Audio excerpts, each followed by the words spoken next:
नमस्कार दोस्तों, मैं अंकुर उपाध्याय स्वागत करता हूं आप सभी का आपके अपने YouTube channel share market analysis में।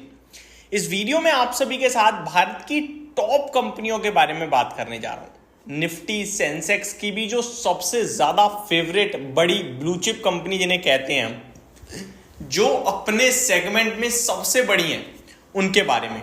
एग्जाम्पल के रूप में भारत की सबसे बड़ी कंपनी रिलायंस, इसके बारे में बात करेंगे।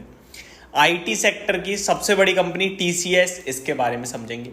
सीमेंट क्षेत्र से सबसे बड़ी कंपनी अल्ट्राटेक सीमेंट, इसके बारे में बात करेंगे। पेंट सेगमेंट में सबसे बड़ी कंपनी एशियन पेंट, इसके बारे में बात करेंगे। और एफएमसीजी में अच्छा खासा सबसे बड़ा मार्केट प्लेयर जो है वो है हिंदुस्तान यूनिलीवर, इसके बारे में भी बात करेंगे। तो अब शुरू करते हैं एक एक करके सारी चीजों को समझना कि इन स्टॉक्स में तेजी कब बनेगी, कितनी बनेगी, क्या करें, क्योंकि पैसा उतना नहीं बना जितना बाजार ने बना दिया है।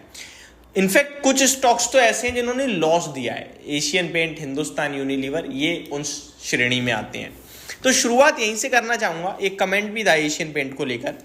एशियन पेंट, देखिए इसके लिए ना प्रॉब्लम मुझे कुछ भी नहीं दिखती है। आप कहोगे शेयर क्यों नहीं चल रहा भाई, कंपटीशन बढ़ रहा है। तो कंपटीशन बढ़ रहा है ठीक है, लेकिन कंपनी की ग्रोथ में तो दिक्कत दिख नहीं रही ज्यादा। कंपनी का शेयर का प्राइस जो नीचे आया है या नहीं चल रहा है, उसके पीछे कारण है वैल्यूएशन। इस कंपनी को 75 से 80 के पीई पे बाजार ट्रेड करवाता था, आज ये 50 के पीई पे है। तो ऑब्वियस है यार, इतना बड़ा वैल्यूएशन गैप आ गया तो वो तो सस्ता ही हो जाएगा ना शेयर का भाव।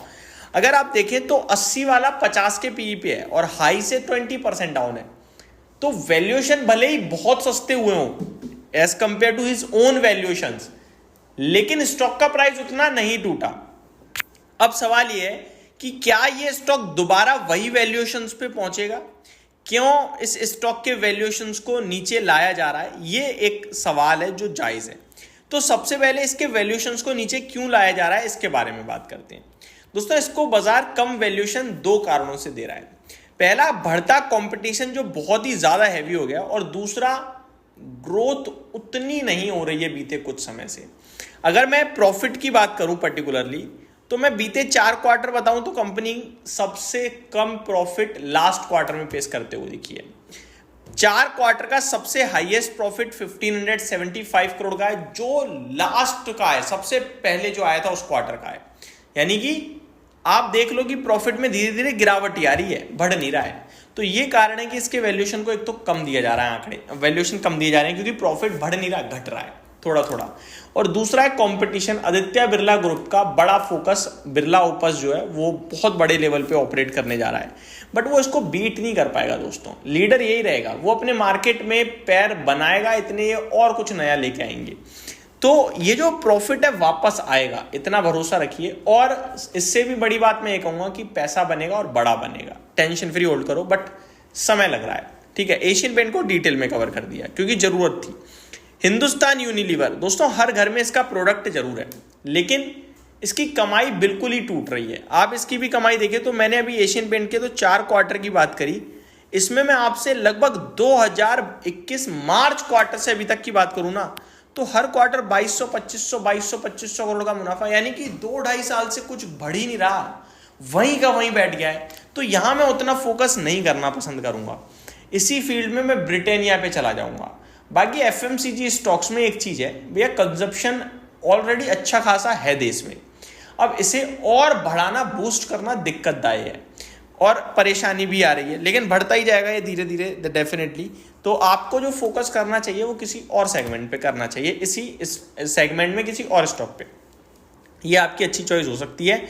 और हिंदुस्तान यूनिलीवर की बात करें तो अगर इसमें भी पैसा लगा रखा है आपने, तो मैं यही कहूंगा कि 2500, 2600, 2700 थोड़ा थोड़ा निकलने की कोशिश करें और 3000 प्रॉफिट बुक। बाकी स्टॉक ऐसा नहीं है खराब है, स्टॉक अच्छा है, दमदार है, बढ़िया है, बट क्योंकि ग्रोथ उतनी नहीं दिख रही है इसलिए मेरे को दूसरे स्टॉक्स पसंद हैं।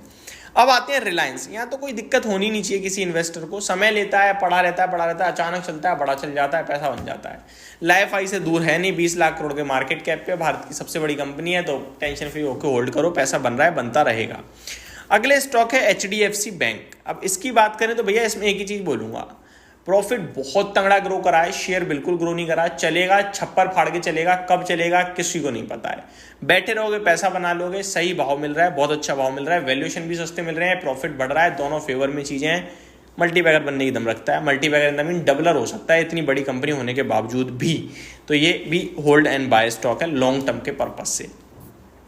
तो HDFC कवर हो गया, TCS रह गया अपना। TCS की बात करें तो यहाँ भी कोई दिक्कत नहीं है, सारी चीज़ें खराब होने के बावजूद स्टॉक ने 52 week high life high hit कर दिया है और आने वाले समय में फिर से आपको लाइफ हाई लगते हुए दिखते रहेंगे, निश्चिंत होकर आप होल्ड कर सकते हैं। इन ब्लू चिप्स में से मेरे को एक ही स्टॉक को लेकर थोड़ी सी दिक्कत है, कंसर्न है, और वो स्टॉक है Hindustan Unilever.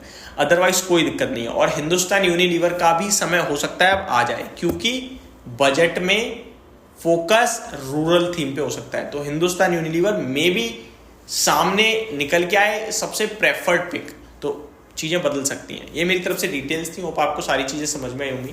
Thank you so much for watching this video, have a great day guys.